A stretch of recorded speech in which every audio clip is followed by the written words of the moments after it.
Hey everyone, welcome to my second deck profile. This one focusing on Janemba, the Mill King. My last one was on Super Baby Vegeta, make sure to check that out.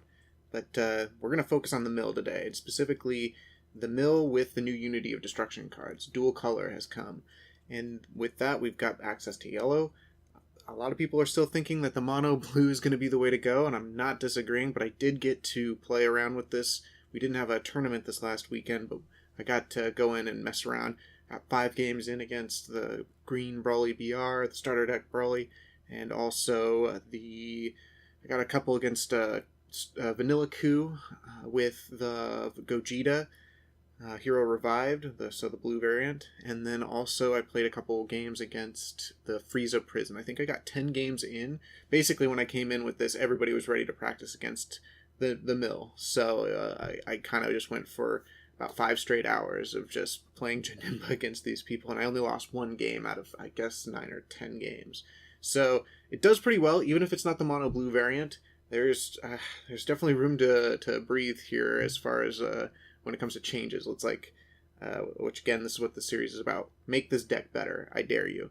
But if you're not familiar with the leader, you can't include any monsters or bosses or cards that are 5 cost or more. When this card attacks, you draw a card, and you place 2 cards from the top of the deck, your opponent's deck, into the drop area. They mill 2 every time this guy swings. Doesn't matter against teal, which is a big part of the strategy. You don't actually want to hit them for their life, unless they bring themselves down low with Self-Awakening. All you want to do is make them mill. And without Self-Awakening, even against Vanilla Coup, keeping them above 4 life means that if they're using the Roshi super combo, then they can't get that draw. Which, if they're smart, they're going to take advantage of that anyway. But that's a whole nother discussion. I'm not telling you how to counter this deck. I'm telling you about this deck. When he awakens, you untap 2 at 4 life. For this side, he's the same thing as far as swinging, drawing a card, and the opponent mills 2. And he also has an auto negate that happens once per game. I'm sure everyone's heard about all the timing and everything with this. It's very awkward, but basically you get to discard a blue card and negate an attack. For more complicated version or explanations on that, just look online. You'll find it. That is the main thing for the leader. Now moving into, I figure with this we're going to start with just kind of the main Janemba cards that are almost in every Janemba deck. Some of this hasn't really changed. And then we'll get into more of the Janembas specifically that I use and other battle cards. And we'll get into the extra cards. So to begin with, we've got the 4 pseudo combos, the Unbreakable, Super Saiyan Son Goku. None of the text really matters other than the auto. For 1 energy, you combo with it for 10k and you get to draw a card. Hence, pseudo super combo. You don't have to have 4 life or less, or sparking 5. You just have to combo with the 1 energy. Then we have the same thing with Infernal Villainy Cell. Again, this is goes into the strategy of the Janemba leader. You just never tap out because or at least you don't tap out on your turn, because on your opponent's turn, you want to be using these super combos to help you survive. Pseudo super combos in this case. Then we have the 1 Unyielding Spirit Trunks. Most of you know you can only have 1 of these in the deck. It's kind of broken otherwise. The main thing is when it's your turn, very important, your turn, you combo with this card for free, and you get to untap an energy if your leader card is blue. You can only have 1 in the deck, but it's too much value when you do get it in your hand, especially with this deck, and I'll get into the reason why later, but it's just priceless. Next, I play 3 copies of Goku Striving to be the Best. Having it so I think someone in this weekend when I was playing against Vanilla Coup, said it best, this card's just broken. It's too good. And it's because not being able to attack with 2 drops or less really makes it so the Vanilla Coup has to focus on his 3 drops, and that's more energy. It costs more energy to get them out, but not having them, it takes away a bunch of swings. If they're basing their play on the Krillin that they pull out, that pulls out another 2-drop Vanilla, then they can't swing with either of them. It's too good to not have, honestly, in the deck. Next, I have a couple copies of the awe-inspiring Super Saiyan Blue Vegito. It's basically a Deadly Defender, but the barrier doesn't come on until it's already swung, until it's been tapped. And when you play this card, if you have 5 or more energy, you get to draw a card. Which, usually that's how I'm trying to play it. I'll wait. This is one of the few decks that, even in the current format, can go to turn 4 and beyond, even against Brawly BR. But the other thing is, it does gain barrier, so you want to swing with it, and then they can't attack your leader card, so if you have anything else on board, they can attack that, but not your leader. Then, I've got a small black package. First, I've got 2 copies of Crisis Crusher. Again, this is really good against the Vanilla Coup. You can pop his 1-drop Goku, Son Goku, The Adventure Begins. It also helps you pop things like that Android 8 in the Son Goku, which you have to pop first anyway, or else he gets to KO a bunch of stuff. But then, also, it helps with Borgos and Whis and all those cards that are just the single drops that, mitigate the untapping of energy. Get rid of those. Overall, really good card. That's the main reason you play it, though. And you can only play it for one. You can use 1 energy to pull it out if you don't have any cards on the field, which with the Janemba is typically how it is. Then I have 2 copies of Kami. The whole game with Janemba Mill is survive. And when it comes to certain decks, they build a wide board and they build it too quick. Most of the time, you're going to be trying to swing and eliminate threats off the board. When it's too much, say veggies, you're playing against veggies, this is the card you go to. I only have 2. I would definitely sideboard a 3rd, depending on the matchup. The way I've built this version of the deck is we play best of 1 at my local, and I kind of need to be ready for everything. It seems like I'm spreading myself thin, but like I said, I went 9-10 this weekend, so I have 4 copies of the Super Combo North Kai Keeping Watch. This one is when your life is at 4 or less, draw 1 card. I did have the Sparking 5, the Great Saiyaman at first, but honestly, you don't really get anything in your drop area other than a couple negates deep into the game, and then when you need to draw, it's, not live. The other thing is, I've been thinking more about the mirror match lately. I haven't got to play against another Janemba. This card, if you use it, you still get the 10k combo without, if your life isn't at 4 or less, you still get the 10k without drawing a card, which the way I play Janemba is I try to get at least 1 or 2 pseudo combos to spend energy in the beginning. That way the super combos will be live later in the game and I can use them then. But in the mirror match, I would reverse that, so I can try to get that 10k combo, mitigate damage while also not drawing, which against Janemba is key. Next, we'll get into the Janembas I pick. So I have 2 copies of Reality Bender. I know a lot of people aren't really about this card, but it comes in clutch on turns 4 or 5, because you don't have to pay any energy, really. Just 1 energy to pull out this guy and get a whole nother 2 cards milled in 1 turn, making it 4. And that 1 energy mill 2 is hard to beat. The other thing is, what I learned is I played against a version of the Frieza Prison where he hardcasted a Final Showdown Frieza, and that auto, that once per turn that Frieza has on the first card played to crit themselves and negate the skills, it still works against that because the auto for the mill doesn't go in until the end of the turn. And Frieza's skill is it negates the abilities until the end of the turn. So he can come out, maybe get rid of the critical and the deflect, but I still get it off for 1 energy if my opponent has 4 energy and I have no battle cards and they have battle cards. And then he rips that off, and then at the end of the turn, this goes back into effect and it mills 2 anyway. I used to have just 1, but honestly, I want to see this card turns 4 and 5, or before that if I can. Next, I do have 3 copies of the Demon Sword Janemba.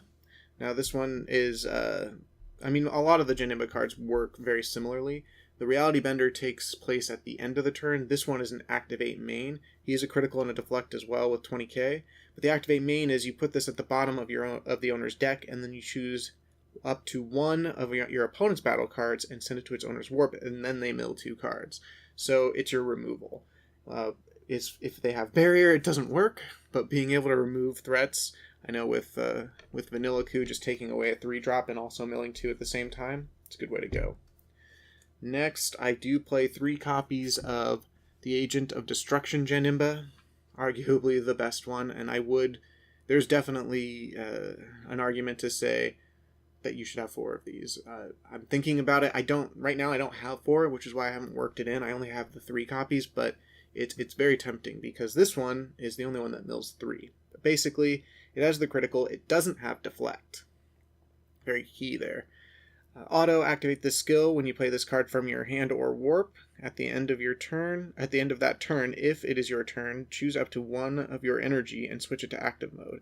This way you can tap out if you so choose on turn 4 or get close on turn 5. And best on turn 5, that way you have 1 energy to just play with still on your turn, and there's a couple things we can do with that. But you can even do it on turn 4, tap yourself out, and then at the end of the turn, you get that energy back, which is priceless. I mean, it's the way to go. Then also, his is an activate main, just like the Demon Sword. Send this card to its owner's warp, draw 1 card, and then your opponent places 3 cards from the top of their deck into the drop area. So you get to mill 3. Again, hard to beat that. Then we get into the Unity of Destruction cards. I do have 4 copies of Janemba, Resident Agent of Destruction. So if you don't know anything about these new dual color cards, this is where you can kind of get... I suggest you get familiar with it because we're going to start seeing them. This one has Barrier, and it's a 20k swing just like the rest, though you're not usually going to be doing that. It has Aegis, blue-yellow, and if you're not familiar with that, this card gets really wordy. I'm going to give you the basics of it. On your turn, on your defensive step, so post saying no negates, and they're going to start comboing against you. When it's your turn to combo, you can place a blue and a yellow card, or a blue-yellow card, into the drop area to satisfy the Aegis requirement, and you get to restand 2 energy. It's like a Sensu Bean you can get for dropping a blue and a yellow card, or another copy of one of these. Also, the auto at the bottom goes into effect once per turn because the Aegis is once per turn. Because it's on your opponent's turn. If you do this and restand the energy, your opponent mills 1 card. So you get to mill 1 on their turn, which a lot of people aren't expecting these days. A couple of these cards really threw them off this Sunday. So it also has energy exhaust, and this is going to be with all dual color cards. When you energy these, they come in tapped. It's kind of not fair to have a blue and a yellow energy just for laying down 1 energy. So I can see why they did this. It adds an extra level of strategy to the game, specifically because it's going to be something you have to work around, this energy exhaust thing. Next, I do have 1 copy of the Boujack one. Forget all of its other effects. I use it for the dual color energy. In fact, even with the Janemba, I typically just want it for the dual color energy, or even a pseudo combo without the draw, or just to have a yellow card to get more yellow energy. With the Janemba, you don't usually see a lot of your deck. You do draw a lot, but you maybe get through half. And I'm just not comfortable going down to 4 yet. I want 5 just because that was pretty consistent as far as me getting it turn 1, turn 2, having a dual color in my hand.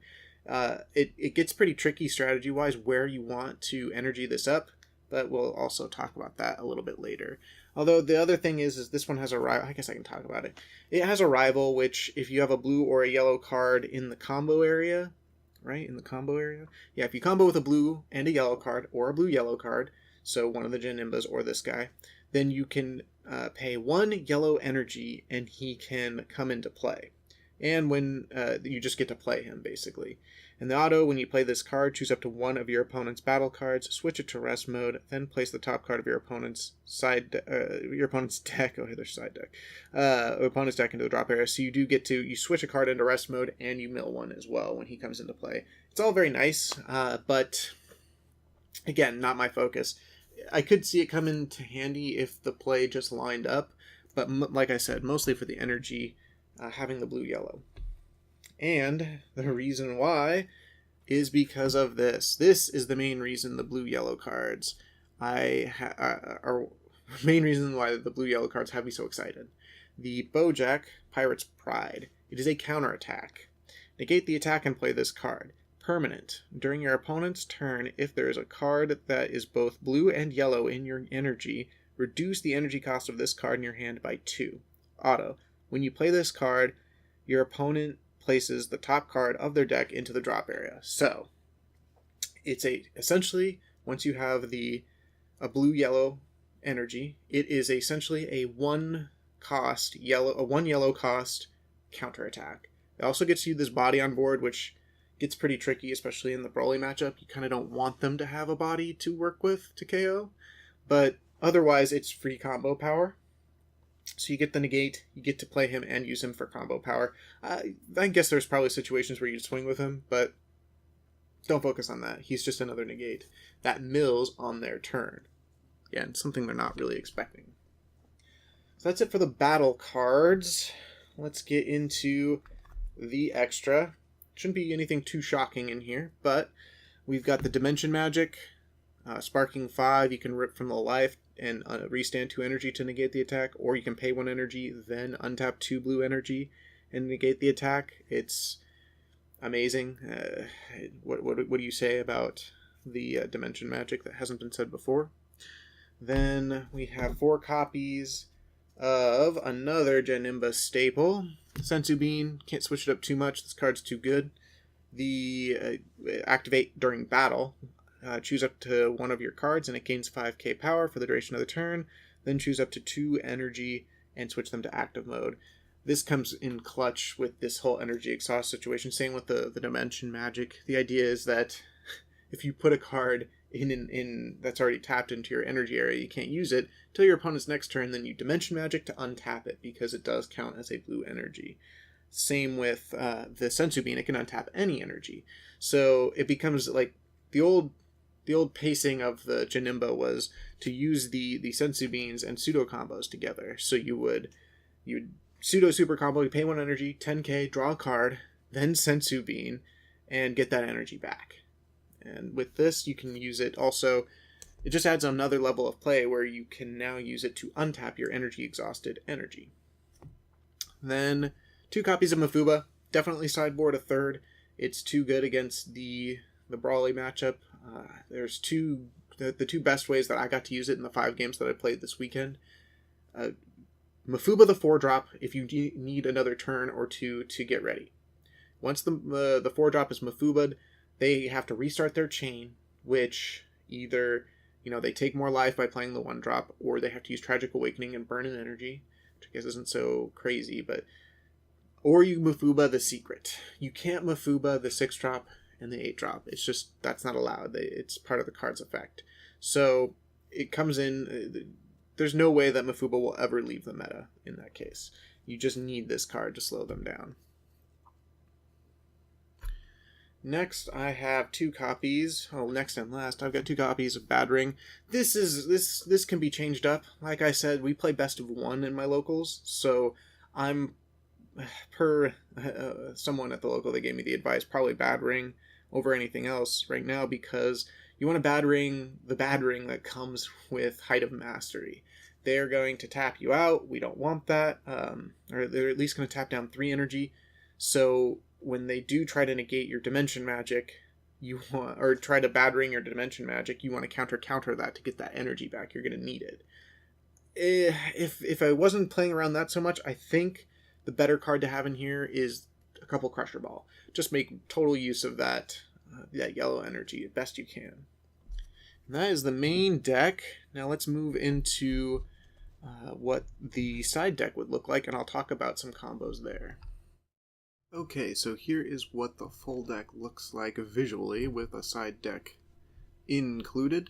The other Mafuba, like I mentioned, another awe-inspiring Super Saiyan Blue Vegito. You never know when you need another Deadly Defender. I did side in a couple extra, another Reality Bender and another Demon Sword in case you want more removal. Then the 3 Crusher Ball. I can't see you playing more than 3. Same with the Nimbus. There's no need to have more than 2 if you do want to go that route. There's so many negates in here. Having another one isn't really going to change much. And then we have another Boujack, Pirate's Pride. That's what I was citing in for this, the other Boujack that's dual color, and just having 4. But like I said, I love I just need to have that dual color card in my hand early game.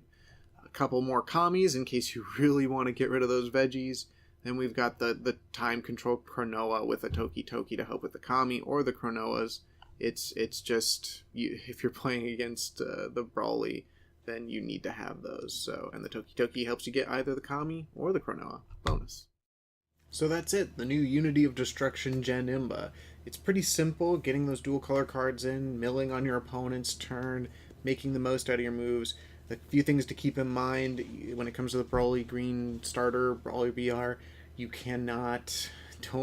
need to fear the 6 and the 8 drops. They can pop your Janembas whenever you're in attack, so make sure to swing with your leader first, bring out either the Demon Sword or the Reality Bender or the Agent of Destruction version. Either activate their main or end the turn if it's the Reality Bender. Do not swing with them because he can pop them before the effect goes off to mill. Also, when it comes to Android 8, watch out for in the Vanilla Coup, watch out for Android 8. You need to pop that burst with Crusher Ball. I mean, you could Reality Bend or Demon Sword him as well, but probably not recommended. Then also just keep in mind you need to be ready to play the energy the right way. If you're going to start on turn 1, if you're going first and you have a blue-yellow, by all means play it. With 1 energy, your opponent isn't going to get that many swings off on you. It won't hurt too bad if you have to take some hits. If you're going second, you need to have another plan in mind. Start with just some blue energy and work your way up. The couple of combo ideas is using the Unyielding Spirit Trunks. If you have that in your hand and you're going second and you have a dual color card, sure. If you think they're not going to negate your attack, get that energy exhaust down, swing with your leader, combo with the Trunks, and restand it. Once you get to turns 2, 3, and 4, it's a little easier to just sneak in one, because if you have a Dimension Magic or a Sensu Bean in your hand, you can use that to restand that card. It does count as a blue energy as well as a yellow energy, so figure out different ways that you can untap that card so you make sure to have it, always ready. Also, because there are a lot of yellow cards in here, don't be afraid to energy a yellow card too. Especially because we're mostly focusing on the pseudo super combos. There's no color specification there, so it's okay to just use them for that. And later, when you do hit your Boujacks, to make them cost 1 energy and not 3, you just have to have a dual color blue yellow in your energy area. You can still tap a regular yellow energy to play it and get that mill and negate off. So that's the guts of the profile. That's kind of how you want to run it. If you have any questions, hit me up on the comments below. Like and subscribe if you like these types of videos and want me to make more. Keep a lookout for more gameplay. I'm going to run this tech on Untapped. I'll make sure to upload that as well, some commentary. And then also comment below, how would you make this deck better? What would you do? What would you change? Until the next time, I'll be playing the game. Hope to see you online.